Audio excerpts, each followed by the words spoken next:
Hey, hey, hey, time for another out of this world story from our space. I just filed for divorce on my wayward spouse and an affair fog. I'm scared. I can't believe I'm at this point in my marriage right now. A month ago, I would have never guessed this would happen. Up until this point, our marriage was great.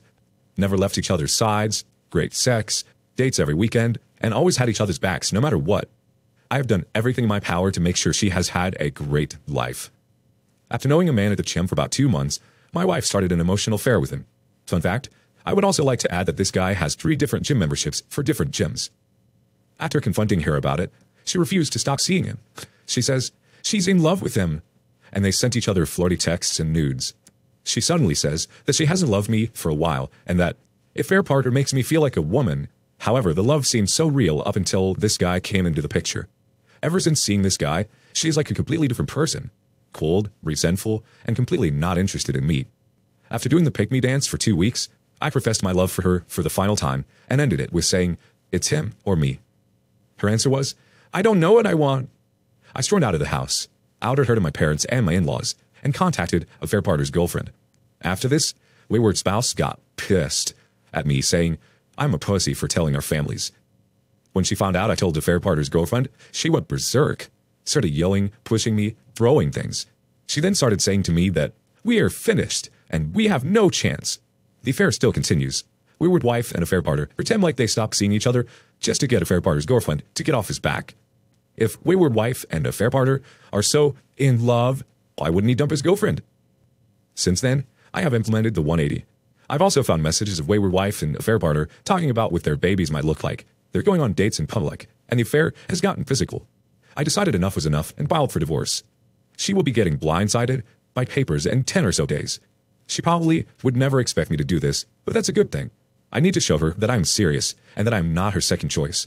On the day she served, I plan on going nuclear, telling our families what all she's been up to lately with the affair partner, showing proof of continuing affair and physicality for the affair to affair partner's girlfriend, cutting off her gym membership, separating my money from our joint account, and making her get out of the house. I am so scared of her getting served and doing all of these things, but I know it needs to happen if I want any chance of lifting the fog. My hope is to save my marriage by dropping an atomic bomb on it, but I'm prepared for the worst. Where I live, spouses need to separate for 6 months before any divorce can be finalized. If she doesn't come back to me in that time and implement the changes I need from her, then I know there was nothing to save. It'll be tough if that's the outcome, but I'll be okay and grow stronger from it eventually. Let's see what the community thinks. Indy 1988 says, "Brother, you need to let go of the idea of her. It seems even after all the disrespect, you are hoping that she comes back to your life. Reconciliation is possible when both agree. She would come back when the affair partner kicks her. If you take her back again, she will do it again. Don't be disrespected. You deserve better." And Ethema says, "Listen to this advice, OP. If you take her back, she will just do it again. You need to accept the fact that your wife is gone, and nothing either of you can do or say will make things how they were before she found her boy toy. Sorry, man. You need a reality check because you are only in for more pain if you tried reconciliation." The OP comes back with, "Holy F, there is nothing to save here." Silmark's thoughts, "There is you to be saved. Just run.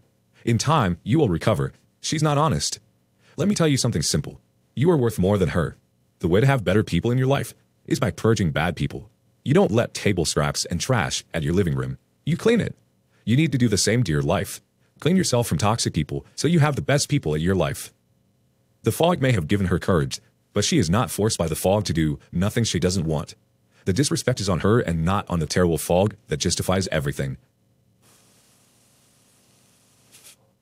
Auntie Costa says, "AP will kick her back. He is still with his girlfriend for a reason. Eventually his wife will crawl back to him. Shouldn't take her back. She will not come back for the right reasons. She will come back because he is her backup plan." When he told her to choose between him or AP, she replied that she didn't know what to do. That's womanese for, "When my affair partner tells me he will dump his girlfriend for me, I will divorce you. However, when he dumps me, I will stay married to you." This is basically what is happening here. He should just divorce her and get her out of his life. Full no contact forever.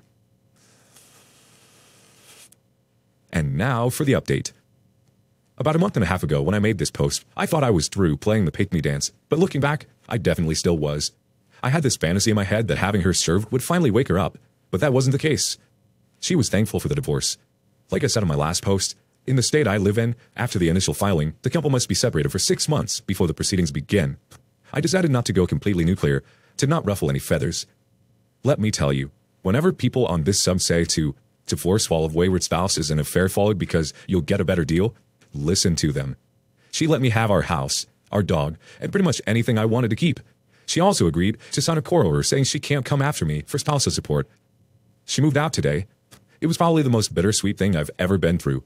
On one hand, living with her for the past 2 months was absolutely brutal.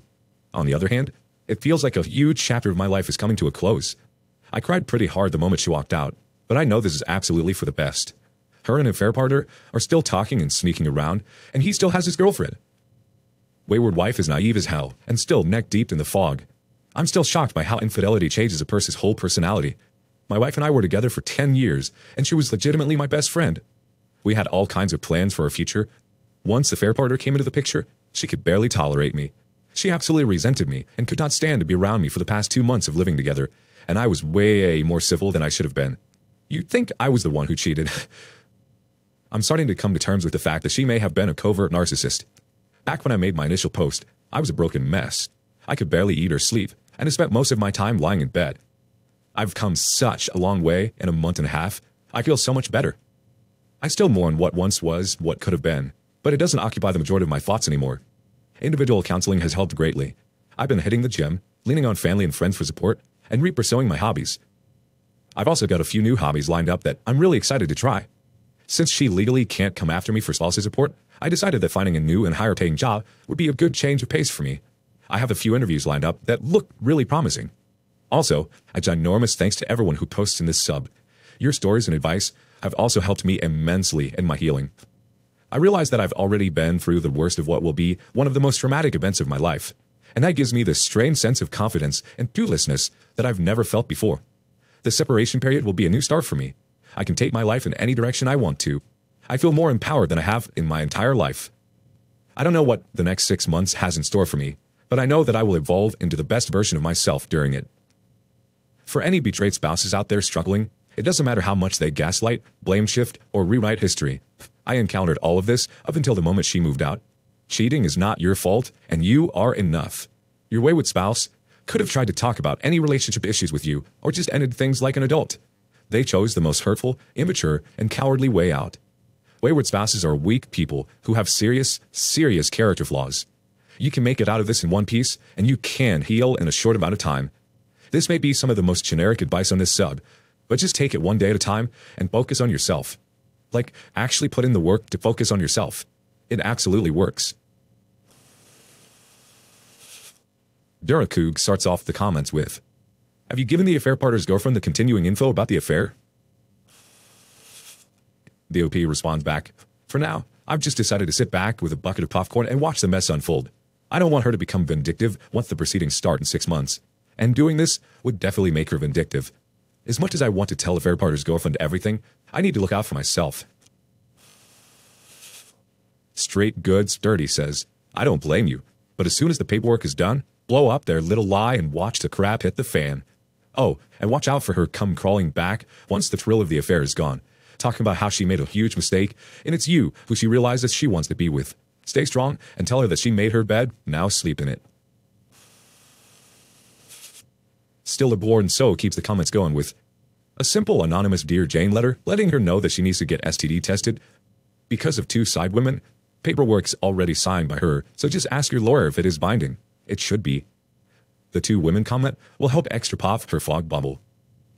An exceptionally underhanded move is talking to her parents to let them know you don't blame them or hold resentments for the divorce, and shouldn't blame themselves for her cheating, if they didn't know already. Don't keep her secrets for her. That's not your responsibility or concern. Just stock up on popcorn and prepare to stonewall her when she realizes and tries love-bombing you back. If you fall for it, she will quickly stop and revert back to the gaslighting cheater she is. What we have we keep continues. Good on you, dude. Keep on focusing on yourself and don't jump into any new relationships too fast. Be prepared for her to beg for you back after she finally realized the dude isn't gonna leave his girlfriend. Don't let her talk her way back into your life, but also be prepared for her never waking up from the fog. Don't live your life waiting for her to come to her senses. As good as it would feel to hear her beg for you back, the honest best-case scenario for you is that you never hear from her again outside divorce proceedings. The OP's response: she'll be back 1 or 2 more times next week to pick up a few things, but I fully plan on going no contact afterward. Hells no says, no contact is the best. You sound like you're in a good place, and it will only get better once you're disengaged. Cut her out and off.